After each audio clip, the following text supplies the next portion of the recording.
The chamber of the United Galactic Council was silent, filled with tension so sharp it felt like a blade hanging over every species present. And at the center of it all stood the representatives of Earth, their faces grim, surrounded by alien leaders who once called them allies, but now looked at them with suspicion and fear. Days ago, a powerful and mysterious energy storm has spread across 5 inhabited systems, destroying satellites, communication relays, and even causing the collapse of an artificial moon, leaving millions cut off and afraid. And when the data was analyzed, all fingers pointed to one common element: Helios, a human science vessel, had been conducting experimental research near the edge of the Talion Rift just before the storm began. And even though no one could say for certain that Helios had caused it, the coincidence was enough for fear to twist into blame. And now, the Council, driven by panic, pressure, and quiet whispers in the shadows, was ready to make a final decision that would change history. Ambassador Sarenvale of Earth stood in the center, speaking with calm urgency, pleading for time, for logic, for fairness.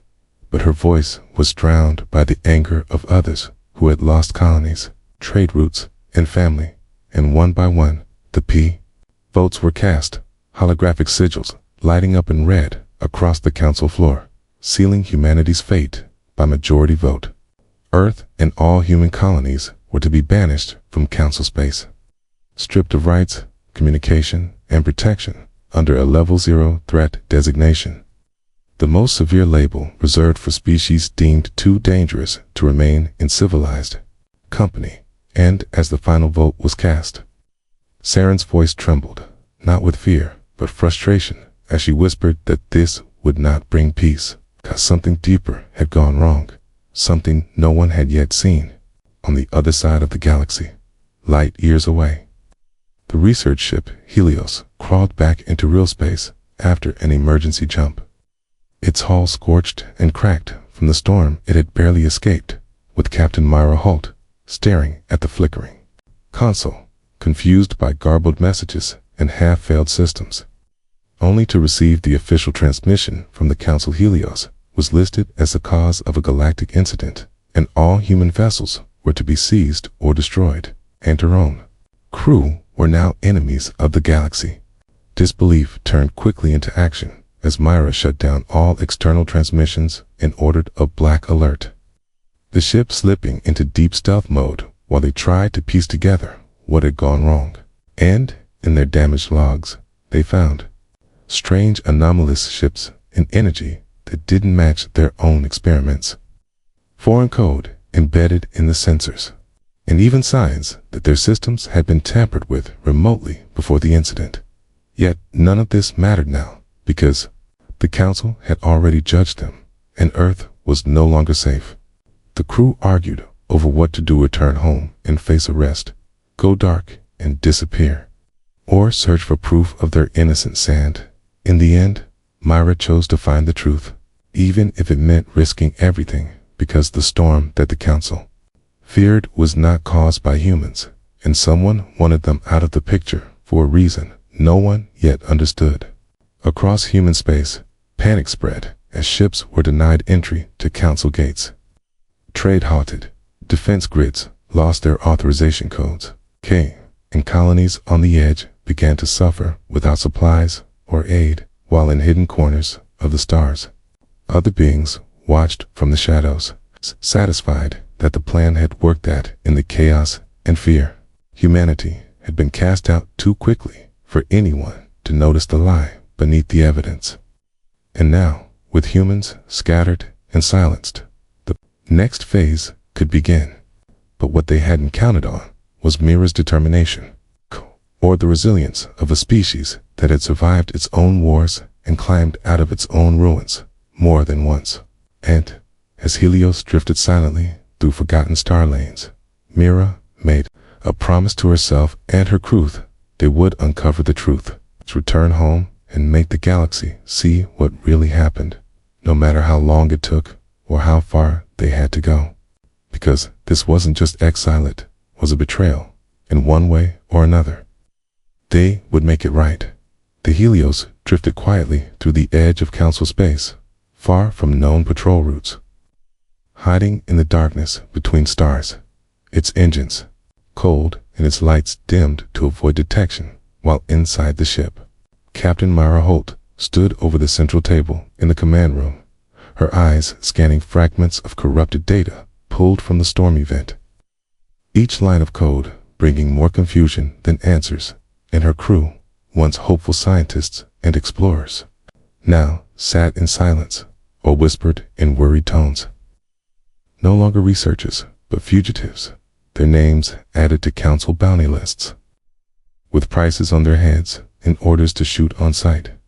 Myra refused to give up.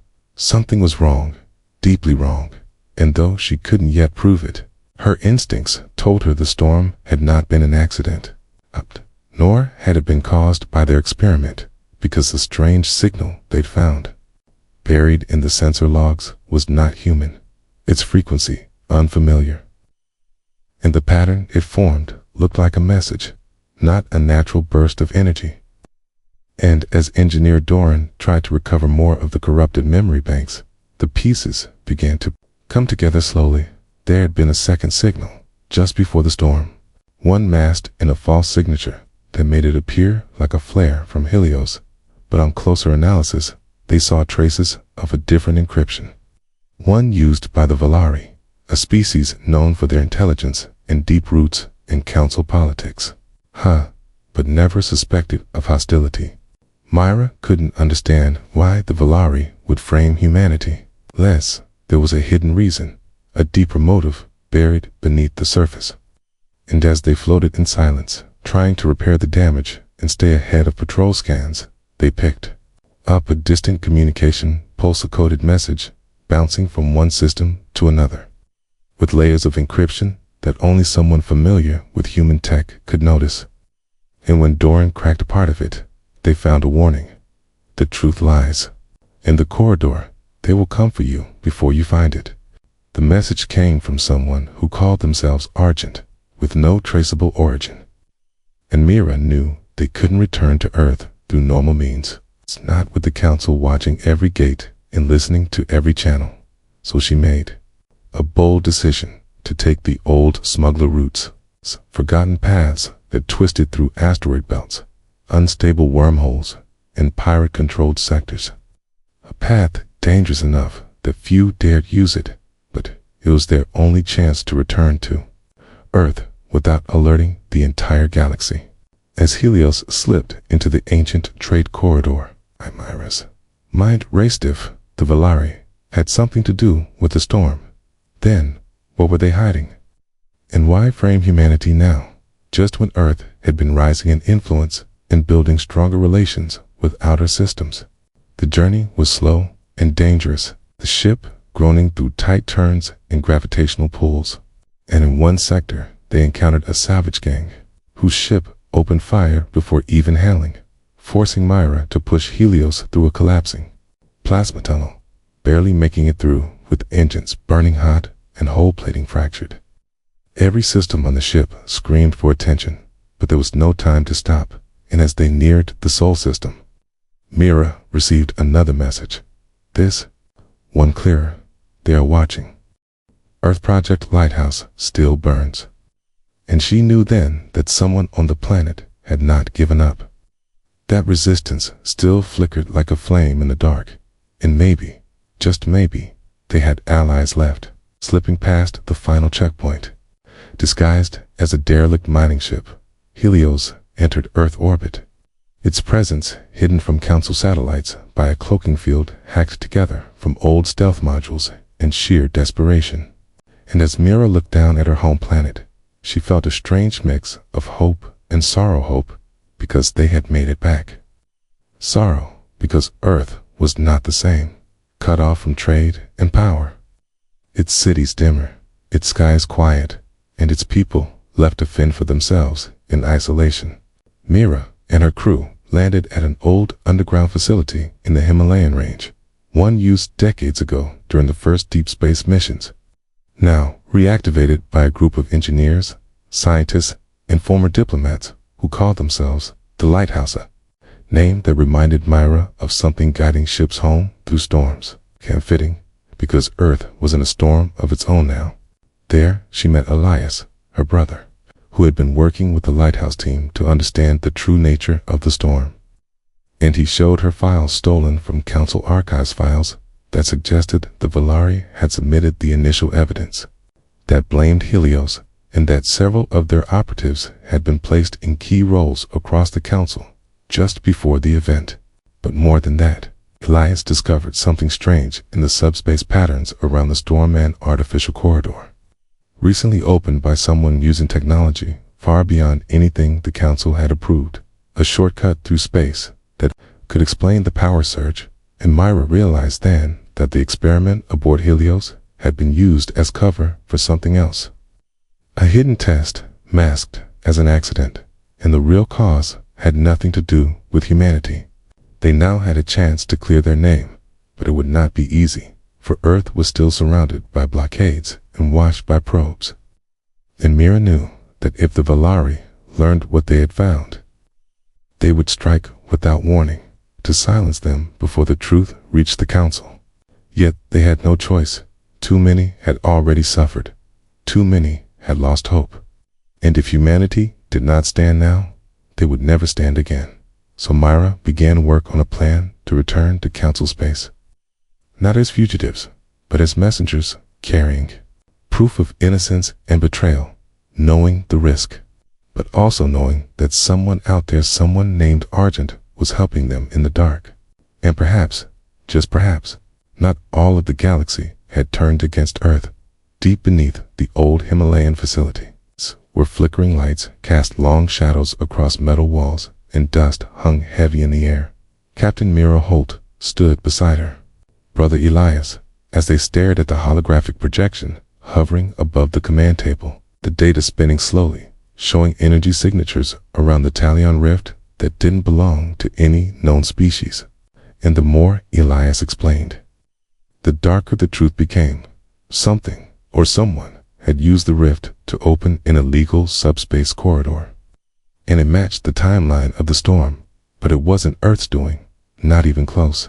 And the fingerprints left in the digital code matched Valari subfrequencies, masked to appear human. Meant the evidence that condemned humanity was planted with precision. It's crafted by experts who knew how to make it look real, and Mira felt the weight of it, all settled in her chest like a cold stone. Because the truth wasn't just hidden, it was buried beneath layers of lies and danger. As Project Lighthouse worked to decode the rest of the corrupted files, Mira's old crew helped repair what remained of Helios, which had taken serious damage during their escape. And every system they brought back online revealed more sabotage, silent viruses and trigger traps embedded in their logs, designed to destroy data if accessed too deeply. And it was clear someone had tried to erase their entire journey to make it seem like they had never existed beyond the point of the storm. But now that they knew what to look for, they began to see a pattern, one that pointed to a deliberate act meant to destabilize the Council's trust in humanity, just as Earth was preparing to lead a new era of independent exploration. While engineers worked day and night to restore a stealth drive powerful enough to sneak them back into Council space, Elias uncovered something even more disturbing in the deep Coda second corridor, one that hadn't been mentioned in any Council records, a shadow route weaving through collapsed sectors of space, used once long ago by pre-Council civilizations, long thought lost or destroyed. Hint, this corridor had been activated just hours before the Talion Rift storm, meaning someone had not just opened a gate, they had tried to move something through it, something large and maybe dangerous. Mira felt the truth clawing at the edges of her mind, and the question that haunted her was no longer just who framed them, but why. What had the Valari, or whoever stood behind them, been trying to move, and what went wrong that day? Because it wasn't just about Earth's reputation anymore. It was about what might be waiting on the other side of the rift in that unnatural corridor. Their plan was simple but risky. Take the rebuilt stealth shuttle. Vigilant, slipped through the trade lanes, and reached an old listening station near the rift that had gone dark shortly after the catastrophe. Hoping to find raw sensor data that might reveal the truth before it was altered or erased, and they launched at night, flying low, masked by magnetic storms and solar radiation. With Myra, Elias, Doran, and 2 other crew members aboard, all aware that they might not come back, but none of them hesitating. The trip took days, each hour filled with tension as they passed close to patrol zones and pirate signals. At one point, forced to land on a barren moon to avoid detection, where they found a crashed probe with council markings and a destroyed black box, its memory core removed.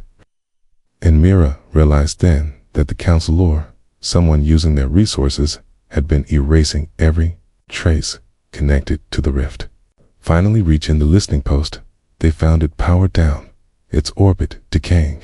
And when they docked and entered the station, they were met with silence, flickering screens, and dried blood along the wall.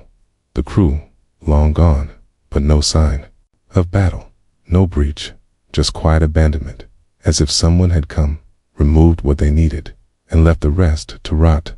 Elias tapped into the backup core and slowly pulled pieces of the old data files. And what they saw stunned them: a massive energy spike from within the rift, followed by a flash of movement, like a structure phasing in and out of space, too large to be a ship and too stable to be a storm. And then the image cut to black, corrupted by an external signal that matched the same Valara-coded interference found in Helios logs. And that's when they heard its sound playing faintly through the comms. Deep and rhythmic, not a voice, but a pulse, like something alive had touched the network and left a trace of itself behind.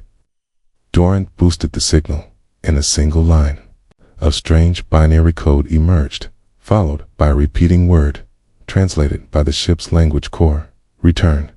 Mira looked at her crew, and none of them spoke, because they all felt that chill, that sense that the rift hadn't just opened by mistake, but had been opened to let something out, or bring something in. And now, whatever it was calling. They copied the files, wiped their presence, and began their return to Earth, only to be intercepted midway by an unknown vessel, black, silent, and bearing no council or known species markings, just a strange symbol on its hull that resembled a broken eye. It hailed them not with words, but with code, a challenge and a warning, and when they refused to respond, it powered weapons, forcing Myra to dive into an asteroid field, hiding the vigilant among the tumbling rocks as the enemy ship fired pulse cannons that tore through space like knives. And just as they thought they'd be caught, another signal appeared, a jamming wave from the edge of the system, sent by someone using the call sign Argent, disrupting the unknown vessel just long enough for Vigilant to escape. Back on Earth, the Lighthouse team decrypted the new files and confirmed it's something ancient had stirred in the rift, something never recorded in Council history, and the Valari had tried to hide it, to frame humanity and keep attention away from the corridor. But why? No one could say for sure yet, only that the data proved Earth was not to blame. Myra stood once more in the command center, the shadows longer now, eyes fixed on the map of Council space. And she knew what had to come next. Someone had to bring this truth back to the Council, not just to clear humanity's name, but to stop whatever force was moving behind the veil. And it wouldn't be a rescue or a plight, would be a warning that if they didn't act now, the rift would open again, and next time, no one would be ready. In the cold silence above Earth, far beyond the planet's scarred atmosphere, warning lights began flashing across the orbital defense grid as an unknown vessel entered the system without broadcasting identification. And deep within the hidden lighthouse command bunker, Mira Holt watched the approaching ship on a large screen, her jaw tight, knowing from the shape and movement that this wasn't a Council patrol or a Valari scout. It was something older, something built for war. An autonomous dreadnought that matched no living fleet, but instead carried the design language of the pre-council era. Its weapons hot and its presence deliberate, as if it wanted to be seen. And as Earth scrambled with little defense, it still handaging satellites, repurposed transport ships with mounted cannons, a few drone wings controlled from underground bunkers. Mira realized this attack was not about destroying them, but testing them, like a hunter pressing a knife against soft armor to see if it breaks. The enemy ship opened fire without sending a message, beams slicing through 2 orbital towers and knocking out a satellite relay, but not aiming for population centers. Instead, targeting comms and surveillance, which told Mira the enemy wanted to isolate Earth before something larger happened. And even though the defense drones managed to swarm it and force a partial retreat, it wasn't destroyed, only damaged. And during that window of opportunity, Mira ordered a recovery team to retrieve whatever they could from the debris left behind.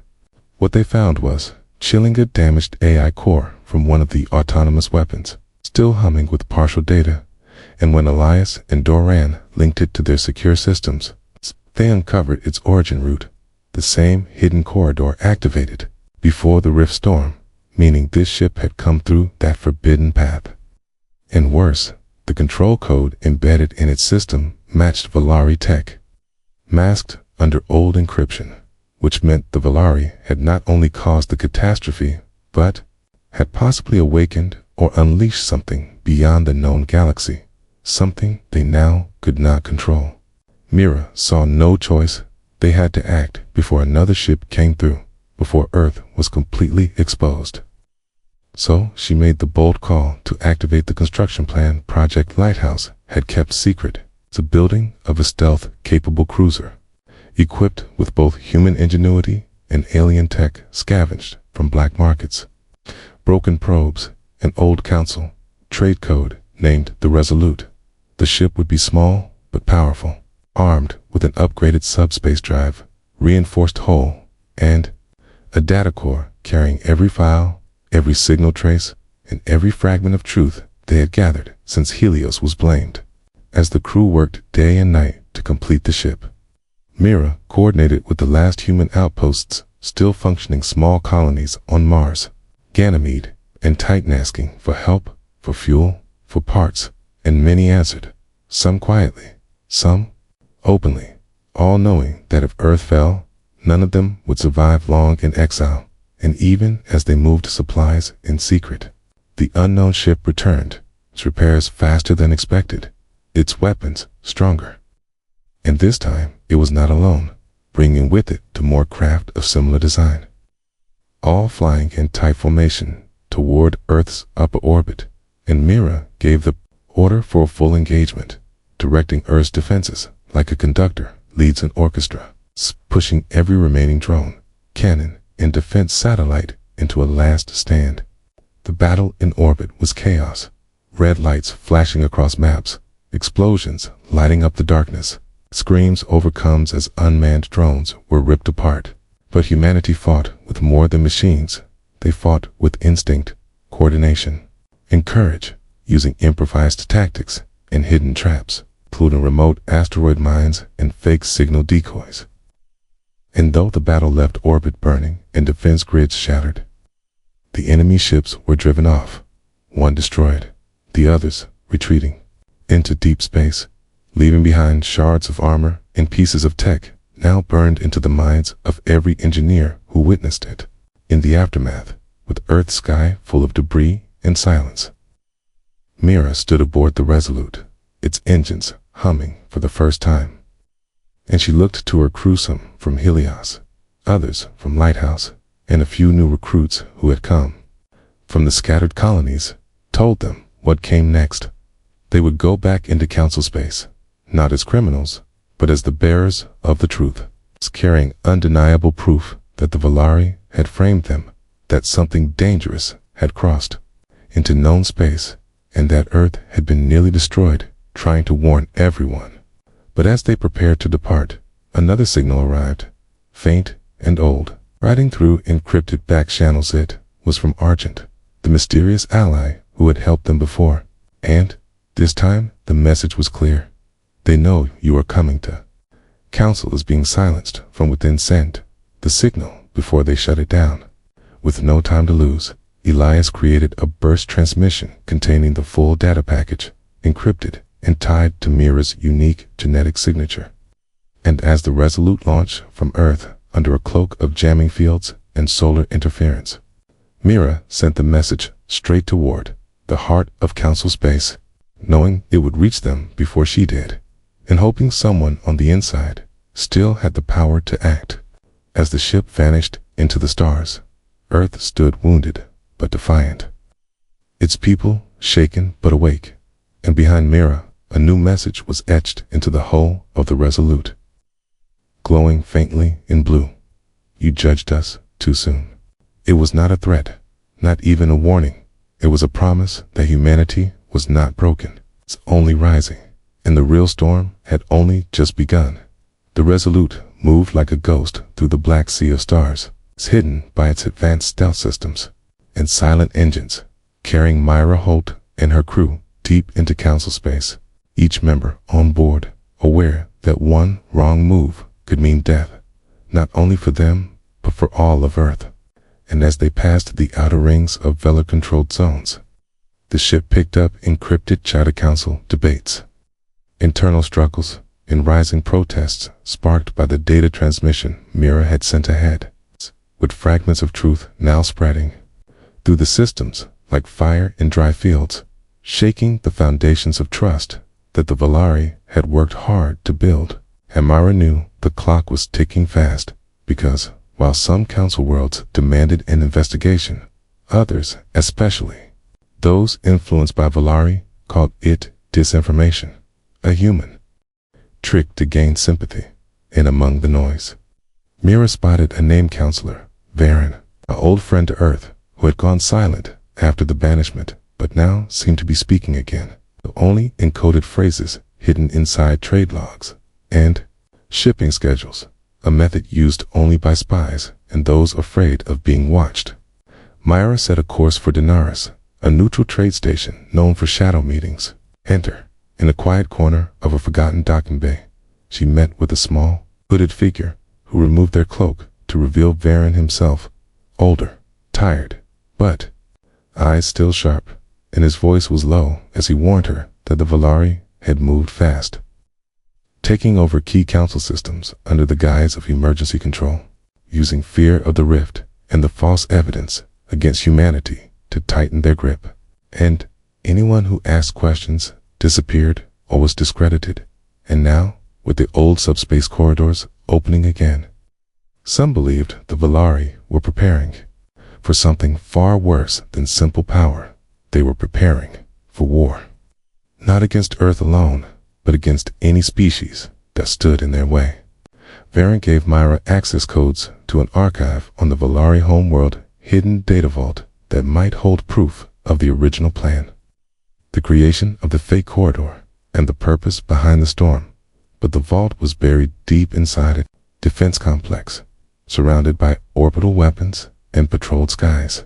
And Mira knew she couldn't sneak in quietly, so she chose a different path, one louder, one riskier: infiltration through the capital during a public systems update, when the security systems would reboot for 7 minutes, just long enough for a skilled team to slip in and out. And though it felt impossible, it was their only chance. As the Resolute hovered just outside sensor range, Mira, Doran, and a young tech named Lynn dropped onto the surface in a stolen cargo pod, landing near the edge of the city and using old council ID codes Varen had provided, walking through the streets as if they belonged, while overhead massive Valari banners waved in the artificial wind. And the news screens told lies about Earth's aggression, spinning the story again and again, while the people below watched with blank eyes, unaware of what was truly coming, slipping into the archive complex during the system reboot. Mira found the vault exactly where Varen had described, but as Len worked to crack the door, Doran spotted movement to patrol bots returning early, their paths altered by remote command, and Mira guessed someone knew they were coming, or had been tipped off, and the window was closing fast. With time running out, Lynn forced the vault open, sparks flying as the lock gave way, and inside they found rows of data cores, glowing faintly, untouched for years, and in one, marked with the project tag, COR13, Mira found what they needed: a full record of the artificial corridor activation logs, showing that the Valari had tested the rift storm using stolen Earth research, and had triggered a breach meant to destabilize the Council, allowing them to offer a solution in the form of a controlled military protectorate, with themselves at the center. And when things went wrong, when something alive came through the rift, they blamed humanity to cover it up and shifted tension away from the growing threat on the other side. Mira copied the entire vault to a secured drive and sent it to the Resolute through a stealth transmission. And just as the data transfer finished, the floor shook with the sound of incoming security. The entire base going into lockdown as emergency. Lights flashed. Mira gave the order to split. Doran and Lynn escaped through a maintenance tunnel while she stayed behind to draw attention, leading the patrol bots and guards on a chase through the complex, finally reaching the roof, where she sent one last signal before being stunned and captured. Back aboard the Resolute, Lias received the transmission and set course for the nearest neutral broadcast tower, using hidden codes to send the full data package across public council channels, flooding networks with undeniable proof of the Valari plan, the fake evidence, the sabotage, and the ancient being that had entered the galaxy through the rift.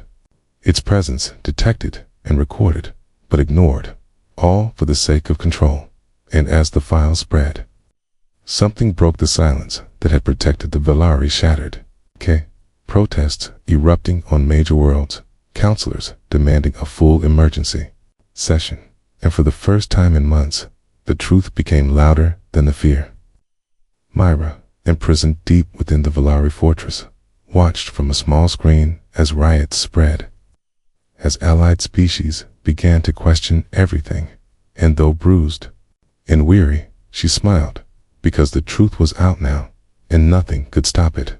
Across the galaxy, Earth's name began to clear, whispers of forgiveness and apology slowly rising, and while the fight was not yet over, something had changed forever. The galaxy had seen the truth, and humanity had turned the tide.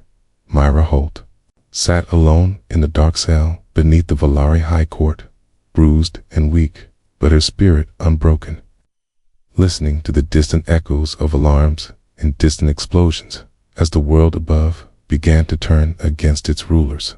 And though her hands were bound and her gums were jammed, she smiled faintly because she knew the truth had already reached the stars, spreading across council systems like wildfire, and now it was only a matter of time. Above her, the Resolute had gone into hiding among the asteroid fields near the Deneb outpost, waiting for the signal that would change everything, and that signal was Warden Protocol Omega, a forgotten rule buried deep in the founding laws of the United Galactic Council. A last resort clause that allowed a species wrongly banished to demand a tribunal with full evidence if new proof came to light. And Elias had found it, hidden inside the original council charter, overwritten by layers of bureaucracy, erased from public systems, but still active in the core memory of the old AI that helped draft the council's first treaties. And now, with the files Myra had risked everything to obtain, they had what they needed to activate it. Back in the shadows of the galaxy, Lias reached out to the one being who could help him trigger the Protocol Argent, the mystery figure who had guided them from the dark since the beginning. And when Argent finally replied, it was through a secure frequency broadcast from a derelict station. The signal clear and cold. Warden Protocol Omega confirmed access granted. Proceed to Arcanus Prime Tribunal Hall. The plan began to move fast, with the Resolute jumping through unstable wormholes in forgotten channels, dodging patrols loyal to the Valari, many of whom had now begun to split into factions. Some clinging to control, others questioning everything they had once believed. And at the heart of the storm, Myra's prison was breached by a lone figure council officer named Kale, once an ally of Iran, now a traitor to the Valari regime, who stunned the guards and carried Myra out through the fire escapes beneath the court, just as the building above them shook from riots and system overloads. And though Myra could barely walk, she leaned on Kale and pushed forward, her mind sharp, her thoughts on what came next. Once aboard a stolen diplomatic shuttle, they raced toward Arcanus Prime, where the council had called an emergency tribunal to address the evidence that had shattered the peace.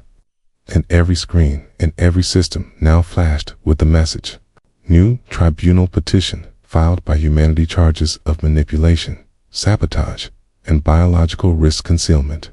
On the day of the hearing, the chamber was filled with more tension than ever before, as representatives from across the galaxy took their seats. Some angry, some confused, but all aware that something had gone terribly wrong in recent months. And when Myra walked into the center of the chamber, silence fell, for many thought she was dead or captured permanently. But now she stood alive, limping, scarred, but holding in her hands the data core that told the full story of how the Valari had opened the forbidden corridor, framed humanity to cover their mistakes, and allowed something ancient and unknown to slip into their space. As the recordings played across the walls, mages of hidden activation logs, forged sensor readings, intercepted messages, and the energy signatures from the alien ship that attacked Earth whispers turned into gasps. And Myra stepped forward, her voice calm but steady, telling the council that this was not just about Earth's exile, but about the risk now growing in their own backyard. Something that no one had prepared for, and if they continued to ignore it, more storms would come, more worlds would fall, and this time there would be no one left to blame but themselves. Some Valari representatives tried to object, but the data was too clear, the timelines too exact, and many of their allies had already abandoned them, realizing they had been used or misled. And after hours of debate, the council speaker, a tall, in age being from the Ilnari species, declared that the tribunal would vote immediately, citing Protocol Omega as valid and enforceable. The vote was tense, lights blinking slowly across the room. But as the final count appeared on the screen, humanity reinstated. Lari sanctioned full investigation, ordered. The chamber erupted, not in chaos, but in relief, as if a great weight had finally lifted, and Myra closed her eyes for a brief moment, knowing the mission had succeeded. Later, in a quiet room, Farron joined her, placing a hand on her shoulder and thanking her for bringing the truth to light. And, though the fight against the threat beyond the rift was only just beginning, Earth was no longer alone, and the galaxy, wounded but wiser, was finally listening. In the days that followed, the Valari leaders were removed from power, their influence broken, and new alliances were formed with Earth at the table once more, offering knowledge, defense, and unity. And Myra returned to the Resolute, standing on its deck as the stars passed by, knowing that their survival had never been about strength alone, but about truth, courage, and the will to rise when all seemed lost. And somewhere, beyond the edge of known space, the corridor still pulsed, waiting, watching, and Myra made a vow that next time, whatever came through, humanity would be ready.